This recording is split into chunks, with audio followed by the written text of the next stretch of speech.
Come on, if you want to cook your chicken, you gotta put it in the pan, baby. Cop that on your custard guts.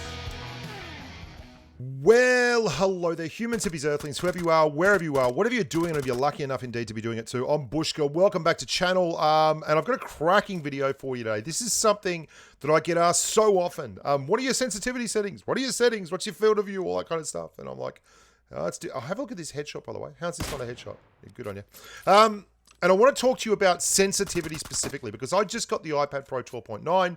I know it's massive. It's far too big. I never should have got it, but it's been an absolute nightmare with my controls. You're going to see, I'm going to show you footage from 2 videos here, as well as some time in the training rooms area, on the range rather. And you'll see my controls are different in both of them. And this is what I want to talk to you about here. This box here, ADS sensitivity, is what's really, really important. And I've been setting up my controls for my ADS sensitivity all week. And my controls for claw and my lean and all this, and working between mixed and tap to hold and all that. And I've discovered a couple of things. I don't know that you'd call them secrets, but there's certainly stuff that you need to take into account. You need to work at. Now look, the ADS sensitivity is what everyone wants to know about full spray. Now if you put it too high, it is actually harder to control spray because obviously you pull down to control the recoil and it just goes flying down the bottom of the screen.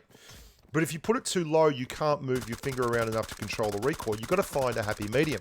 But there's more to it than just that. And it's one of the reasons why I titled this video, Become a Specialist. If you are doing your ADS sensitivity on your 2 times and your 3 times and all that kind of thing, that's great. That's lovely. They're the scopes that I use to spray. But I see a lot of people going, oh, you can full spray with a 4 times or a 6 times scope. You can. But you're going to go and set yourself up to full spray with a 4 times or a 6 times scope. You're going to have to figure out exactly what gun you want to use the most, and you want to say goodbye to sniping. Now, here's why. You can still do it, but the most effective thing you can do with a sniper rifle, go and have a look at the sensitivity on your 8 times and your 6 times scopes. I'm currently running mine at 11% for my 6 times and 9% for my 8 times. And I've gone and worked hard at those numbers. And there's a real key to this. The slower the scope moves, the better it is for using these sniper rifles. The faster the scope moves, the worse though the guns are for sniping. So when you go and line up a 4 times scope and turn it into a perfect thing for you to spray an M416 with, it's probably not going to be the perfect thing for you to use when you're running an M24 on Miramar. In fact, it's going to be dog awful. And I found this out the hard way, just working through the numbers and constantly rearranging my sensitivity settings. And I also realized that there's some really important things to start making priorities in your gameplay. The 3 times scope is already the scope that I use. I don't know if you've seen my sniper video. Like, you've got a scanning scope like the 3 times, and then you've got your kill scope, which is the 8 times or the 6 times. And it's also a fantastic scope to turn into your perfect ADS spray scope, is your 3 times.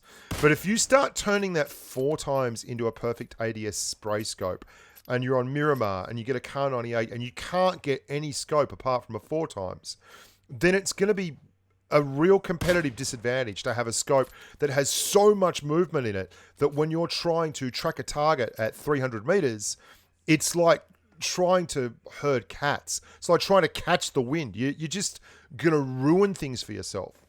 So the secret for me is you've got to also pick what gun you're going to set your ADS up for. Now, the best gun to do this with is a gun like the M416. And there's a couple of reasons for that. The main reason for me is that the M416, even any 5.56 AR like a QBZ, an AUG, a SCAR-L, these are all guns that share super amounts of commonalities with the M416 in terms of gun handling, and they've got relatively low amounts of recoil. So if you set your gun up to run at an M416's recoil, you'll be fine. And you're going to see here, this is before I sorted my sensitivity out. And this game was such a punish. I was going backwards and forwards. The 8x scope, I'm not ever touching. Like my 8x and my 6x, they're grand. I've had lots of games where I'm smacking people with these scopes. But look at the recoil jump on that. Look at the recoil jump on that. It's too much. And then, I mean, it was so frustrating. The difference between my tap fire with the low sensitivity settings and my tap fire with the super high sensitivity. Watch this. Look at this. I'm like, okay, so I set it back up so it's really good at tap fire. And then it was just spraying everywhere. And I was like, I just pull out the Car 98 already and finish him, would you, you idiot? It's really frustrating. So you need to get on the range and you need to work this out. And not just for... Like, I'll show you my settings right now. You can see my 2x is at 38, my 3x is at 30, and my 4x is at 26. Now, I had that 4x as high as 50% running it in games, and it was just a nightmare. And I had the 3x scope as high as 45%, and it was just too high in the end. What I've got it at now is a happy medium. Now, it might not be super duper spray power, but it also allows me with the 4x to actually use it with a sniper rifle and have a fairly good effect with it. I can fire with good effect, in fact, with a sniper rifle and a 4x still.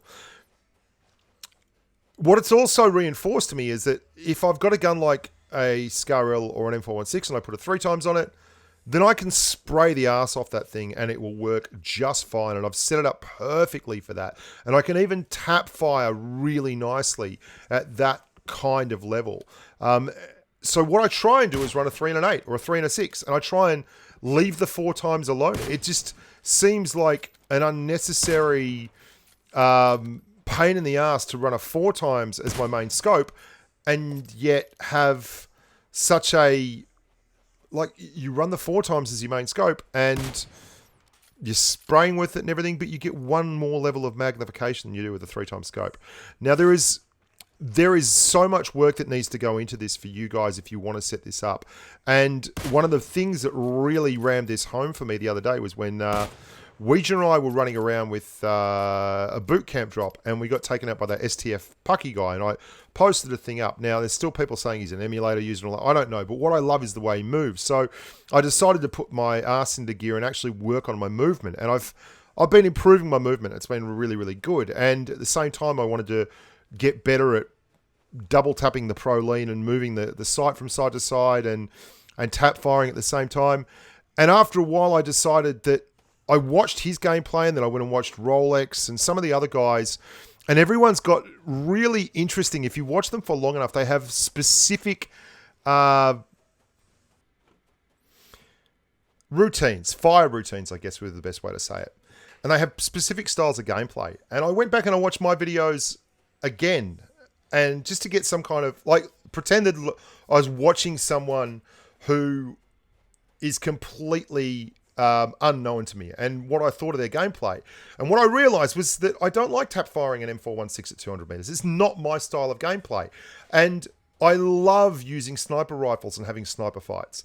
And I love manufacturing shots with those kind of weapons. So I built myself a sensitivity and a protocol of scope use that works best for me and for the way I play the game. And it also made me realize just how much I want to improve my movement style. Like that guy I saw the other day, Pubg, his movement style was brilliant. And it wasn't that he was winning games and things. I just thought he really moved around the battlefield well. So I've been working on my controls. Again, you can see my controls here are very, very different. So what does this mean for you? Well, it means you want to get better, you want to use someone else's sensitivity settings, go for your life. But why not go and put in a little bit of work on your own behalf and find something that's custom fitted and works for your style of gameplay. Different devices, different styles of play, different weapon use, different spray techniques.